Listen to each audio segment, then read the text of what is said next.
वो पुरानी हवेली पहाड़ी पर अकेली खड़ी थी, अजीब खामोशी में लिपटी हुई। लोग उसके अंधेरे भूतकाल के किस्से कहते थे, एक ऐसे परिवार के बारे में जिसका अंत एक भयानक हादसे पर हुआ। कोई भी उसके राजों से डरकर उसके पास जाने की हिम्मत नहीं करता था। हवेली उदासी का साया थी, उसकी खिड़कियां खाली आंखों की तरह थीं। साल गुजरते गए और हवेली वैसे ही वीरान रही, भूले हुए गांवों की निशानी बनकर। मौसम बदलते रहे, लेकिन हवेली अपनी ही उदासी में डूबी रही, कभी नहीं बदली।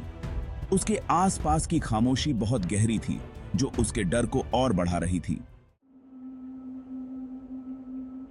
अपनी ही जिज्ञासा और साहस की प्यास बुझाने के लिए सलमान नाम के एक जवान लड़के ने हवेली को ढूंढने का फैसला किया। चेतावनियों और कहानियों को अनसुना करते हुए वो पहाड़ी की तरफ बढ़ा। उसका दिल डर और उत्साह के मिले जुले एहसास से धड़क रहा था। जैसे जैसे वो नजदीक आता गया, हवेली उस पर छाती गई, एक लंबा गहरा साया बनाती हुई। पुराने लोहे के दरवाजे एक कर्कश आवाज के साथ खुले, मानो उसे वापस जाने की चेतावनी दे रहे हों। वो घने पेड़ों वाले रास्ते पर चलता रहा, हर कदम के साथ अंदर छुपे रहस्य के करीब होता गया। हवा भारी होती जा रही थी, सड़न की गंध और अनदेखी आंखों के बोझ से भरी हुई। हवेली का अंदरूनी हिस्सा अंधेरा और धूल भरा था, सालों से अछूता पड़ा था। हर कोने में मकड़ी के जाले लटके हुए थे और खामोशी को सिर्फ सलमान के कदमों की आवाज तोड़ रही थी। जैसे जैसे वो अंदर जाता गया, उसे एक मौजूदगी का एहसास हुआ जो दिखाई नहीं दे रही थी, लेकिन महसूस की जा सकती थी। हवा के अचानक झोंके ने एक दरवाजा जोर से बंद कर दिया।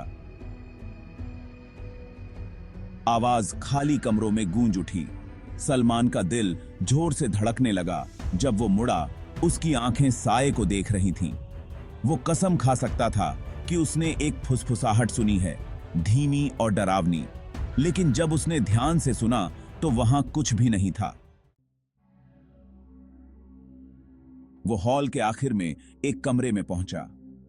टूटी हुई खिड़की से चांदनी अंदर आ रही थी, दीवार पर लगे धूल भरे शीशे को रोशन कर रही थी। जैसे ही सलमान करीब आया, उसने शीशे में एक परछाई देखी। ये एक लंबी धुंधली परछाई थी, उसका चेहरा अंधेरे में डूबा हुआ था। वो डर गया। वो घुमा, लेकिन कमरा खाली था, वहां कोई नहीं था। अपने डर को दूर करते हुए उसने खुद से कहा कि ये बस उसका वहम है जो उसके साथ खेल रहा है। लेकिन अंदर ही अंदर शक का बीज बो दिया गया था। उसने अपनी खोज जारी रखी। हर कमरा पुरानी शानो शौकत और एक अजीब सी खामोशी से भरा हुआ था। मास्टर बेडरूम में उसे एक धूल भरी डायरी मिली। उसके पन्नों में हवेली के आखिरी मालिक की आखिरी लिखावट थी, एक आदमी जो गम और अपराध बोध से पागल हो गया था। डायरी ने एक दर्दनाक हादसे की कहानी बताई। एक परिवार पल भर की लापरवाही से टूट गया। मालिक ने खुद को दोषी ठहराया। उसके शब्द निराशा और बढ़ते हुए पागलपन से भरे हुए थे। उसने अपने खोए हुए अपनों को साये में देखने उसका नाम पुकारते हुए लिखा था।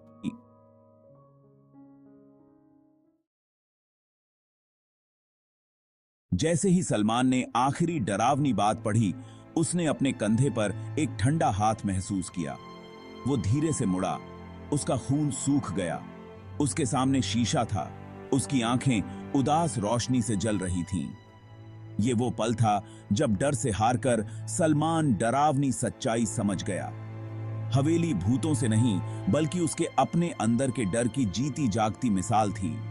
हवेली एक शीशा थी जो उसके अंदर के अंधेरे को दिखा रही थी।